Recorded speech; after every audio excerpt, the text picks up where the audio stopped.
சுரேஷ் வீட்டின் வாசலை கடந்தவுடன் அந்த வீட்டுக்குள் இருந்த பதட்டம் இன்னும் அதிகரித்தது. ஏற்கனவே பல நாட்களாக அழகுமதியை பற்றிய கோபத்திலும் எரிச்சலிலும் இருந்த ராஜலட்சுமியும் ராகவனும் அவளை மீண்டும் வீட்டுக்குள் பார்த்ததும் முகமே மாறிப்போனது. சுரேஷை பார்த்த ராஜலட்சுமி உடனே அவனை நிறுத்தி வைத்து, "என்னடா நீ மட்டும் வருவேன்னு நினைச்சேன், இவளையும் கூட்டிட்டு வந்திருக்கே" என்று கேட்க ஆரம்பித்தார். ராகவனும் அதே கோபத்தில் அவளை பார்த்து, "மன்னிப்பு கேட்டாளா இல்லையா?" என்று கேட்டார். ஆனால் சுரேஷ் எதுவும் சொல்லாமல் அமைதியாக நின்றான். அந்த அமைதியே அங்கிருந்தவர்களின் கோபத்தை இன்னும் அதிகப்படுத்தியது. உள்ளே இருந்த மலரும் பாக்யராஜும் வெளியே வந்து என்ன நடக்கிறது என்று கவனிக்க ஆரம்பித்தார்கள். எல்லோரும் பதிலை எதிர்பார்த்து நின்ற நேரத்தில் அழகுமதிதான் முதலில் பேச ஆரம்பித்தாள். "நான் என்ன தப்பு செய்தேன் என்று சொல்லுங்க முதலில், அதற்குப் பிறகு மன்னிப்பு கேட்கிறேன்" என்று அவள் அமைதியாக சொன்ன வார்த்தைகள் அங்கே இருந்த அனைவரையும் அதிர்ச்சிக்குள்ளாக்கின. ராகவன் அதைக் கேட்டவுடன் இன்னும் கோபமாகி, "நான் சொன்னதையெல்லாம் மறந்துட்டியா?" என்று சுரேஷை நோக்கி கத்த ஆரம்பித்தார். "ஒரு கணவன் எப்படி இருக்கணும், ஒரு மனைவியை எப்படி நடத்தணும் என்று நான் உனக்கு சொல்லவில்லையா?" என்று கேட்டுக்கொண்டே இருந்தார்.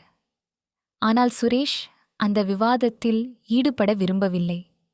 அவனுக்கு வேறு ஒரு முக்கியமான வேலை இருப்பதாகவும் உடனே கிளம்ப வேண்டும் என்றும் சொல்லிவிட்டு வெளியேற முயன்றான். அவன் அந்த இடத்தை விட்டு போக முயன்றதே ராஜலட்சுமிக்கு இன்னும் கோபத்தை ஏற்படுத்தியது. "கேட்கிறதுக்கு பதில் சொல்லிட்டு போ" என்று அவள் கத்தினாள். ஆனால் சுரேஷ் திரும்பி பார்க்காமல் வெளியேறிவிட்டான். அந்த தருணத்தில் வீட்டுக்குள்ளிருந்த அனைவருக்கும் இது சாதாரண விஷயமில்லை என்பதே புரிந்தது.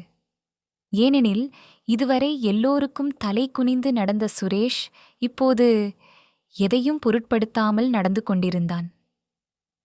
அந்த சூழ்நிலையை பயன்படுத்திக் கொண்ட அழகுமதி தன்னுடைய மனதில் இருந்த அனைத்தையும் வெளிப்படையாக சொல்ல முடிவு செய்தாள். "நான் மன்னிப்பு கேட்கவில்லை என்று சொல்றீங்க. ஆனால் நான் என்ன தப்பு செய்தேன் என்று யாராவது சொல்ல முடியுமா?" என்று அவள் கேள்வி எழுப்பினாள். "நான் இந்த வீட்டை விட்டு வெளியேறியதற்கு காரணம் யார் என்று யாராவது நினைச்சு பார்த்தீங்களா?" என்று கேட்டாள். "ஒரு பெண் வீட்டில் அவமானப்படுத்தப்பட்டால் அவள் எங்கே போவாள்?" என்று கேட்டவள் முதலில் தன் பெற்றோர் வீட்டுக்கோ அல்லது காவல் நிலையத்துக்கோ தான் போவாள் என்றாள். "அதனால்தான் நான் காவல் நிலையத்துக்கு சென்றேன்.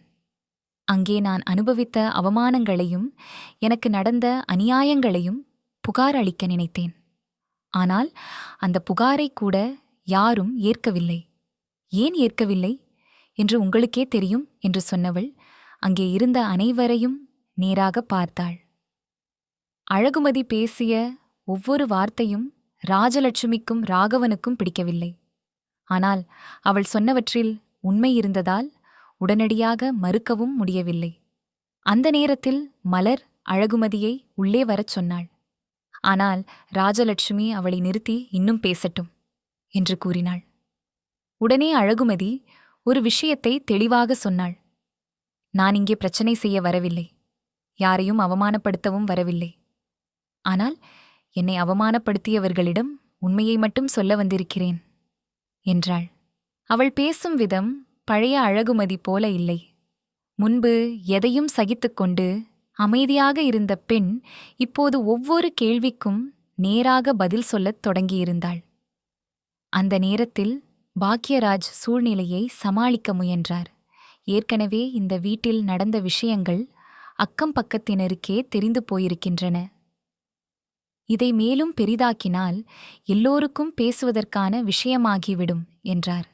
ஒவ்வொரு பிரச்சனைக்கும் வெளியிலிருக்கும் உறவினர்களை அழைப்பதும் சரியல்ல என்று கூறினார். அந்த வார்த்தைகள் ராகவனுக்கு சற்று யோசனையை ஏற்படுத்தின. ஆனால் ராஜலட்சுமி மட்டும் இன்னும் அமைதியாகவில்லை. அவளுடைய கோபம் குறையாமல் இருந்தது. அதனால் அழகுமதியின் பெற்றோரை அழைத்து கேட்க வேண்டும் என்று முடிவு செய்தாள். அந்த முடிவுக்குப் பிறகு உடனே தொலைபேசி எடுக்கப்பட்டது. அனைவரும் அருகில் நின்றனர்.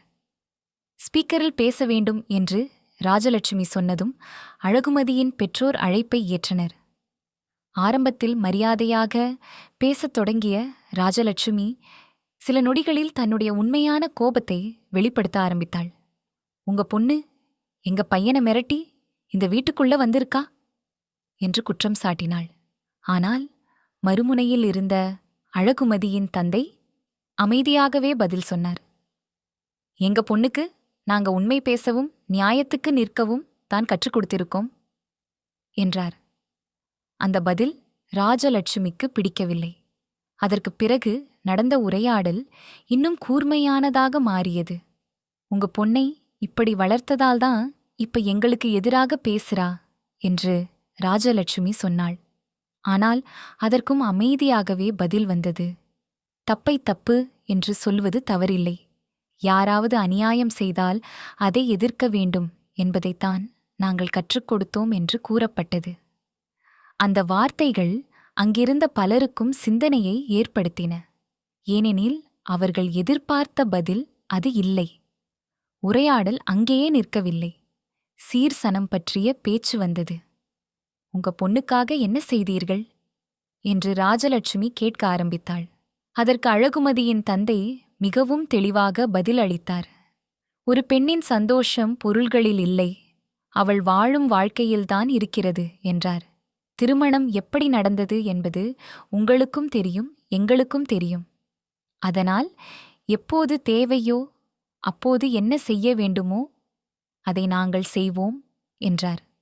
அந்த பதில் ராஜலட்சுமிக்கு பெரிய அதிர்ச்சியாக இருந்தது. அழைப்பை முடித்த பிறகும் அந்த வீட்டில் இருந்த பதற்றம் குறையவில்லை. ராஜலட்சுமி தன்னுடைய அவமானத்தை மறக்க முடியாமல் தொடர்ந்து பேசிக்கொண்டே இருந்தாள். ஆனால் அழகுமதி இப்போது பழைய மாதிரி அமைதியாக நின்று கொண்டிருக்கவில்லை. அவள் ஒவ்வொரு வார்த்தைக்கும் பதில் சொன்னாள். நீங்க தான் ஃபோன் பண்ணி பேசுனீங்க, இப்ப அவங்க பதில் சொன்னதுக்காக ஏன் கோபப்படுறீங்க என்று கேட்டாள். அந்த கேள்விக்கு யாராலும் உடனடியாக பதில் சொல்ல முடியவில்லை. அழகுமதி அங்கேயே நிற்காமல் இன்னொரு விஷயத்தையும் வெளிப்படையாக சொன்னாள். இனிமே யாரும் என்ன சொன்னாங்க, என்ன பேசினாங்க என்று மாற்றி பேச முடியாது என்றாள். ஏனெனில் இனிமே நான் பேசும் ஒவ்வொரு விஷயமும் பதிவு செய்யப்படும் என்று அவள் கூறினாள்.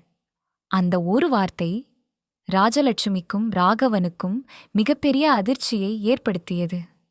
இதுவரை தங்களது வார்த்தைகளை யாரும் நிரூபிக்க முடியாது என்ற நம்பிக்கையில் இருந்தவர்கள் இப்போது அமைதியாகிப் போனார்கள். அந்த சம்பவத்தை பார்த்து கொண்டிருந்த மலரின் மனதில் பல எண்ணங்கள் ஓடின.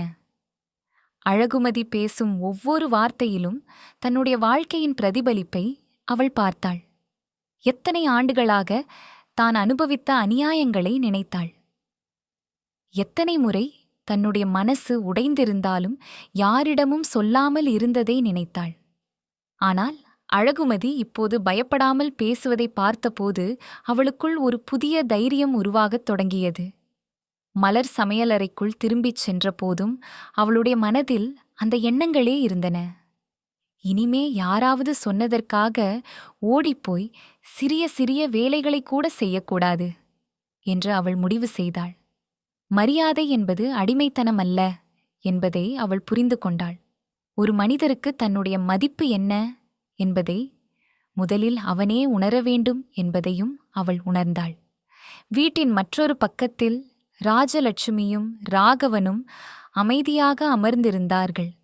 அழகுமதியின் வார்த்தைகள் அவர்களை உள்ளுக்குள் பாதித்திருந்தன. வெளியில் காட்டாமல் இருந்தாலும் இனிமே பழைய மாதிரி அவளை கட்டுப்படுத்த முடியாது என்பது அவர்களுக்கு புரிந்திருந்தது. அதனால் அவர்கள் என்ன செய்ய வேண்டும் என்று தெரியாமல் குழப்பத்தில் இருந்தார்கள். அதே நேரத்தில் அழகுமதி தன்னுடைய அறைக்குள் சென்று நின்றபோது அவளுடைய மனதில் ஒருவிதமான நிம்மதி இருந்தது. பல நாட்களாக சொல்ல முடியாமல் மனதில் வைத்திருந்தவற்றை இன்று வெளிப்படையாக சொல்லிவிட்டேன் என்ற திருப்தி அவளுக்கு கிடைத்தது. உண்மையை பேசினால் சிலர் கோபப்படலாம், ஆனால் அதனால் உண்மை மாறிவிடாது என்பதை அவள் நன்றாக அறிந்திருந்தாள். அந்த மாலை நேரம் அந்த வீட்டில் ஒரு புதிய மாற்றத்தின் தொடக்கமாக மாறியது. இதுவரை பயமும் கட்டுப்பாடும் நிரம்பியிருந்த சூழ்நிலை மெதுவாக மாறத் தொடங்கியது. சிலர் அதனை ஏற்க முடியாமல் இருந்தாலும் சிலருக்கு அது ஒரு புதிய நம்பிக்கையை கொடுத்தது. குறிப்பாக மலருக்கு அது வாழ்க்கையை வேறு கோணத்தில் பார்க்க வைத்த ஒரு தருணமாக அமைந்தது. இவ்வாறு ஒரே வீட்டில் நடந்த இந்த மோதல் வெறும் வாக்குவாதமாக மட்டுமில்லாமல் பலரின் மனநிலையையும் மாற்றிய ஒரு திருப்பமாக மாறியது. உண்மையை சொல்ல தைரியம் இருந்தால் பல ஆண்டுகளாக கட்டியெழுப்பப்பட்ட பயங்களும் உடைந்து போகும் என்பதை அழகுமதி நிரூபித்தாள். அவள் எடுத்த அந்த ஒரு முடிவு வீட்டில் இருந்த ஒவ்வொருவரின் வாழ்க்கையிலும் புதிய அத்தியாயத்தை தொடங்க வைத்தது. இனி அந்த வீட்டில் நடக்கும் ஒவ்வொரு சம்பவமும் பழைய மாதிரி இருக்காது என்பதற்கான அறிகுறி அந்த நாளிலேயே தெளிவாக தெரிந்தது.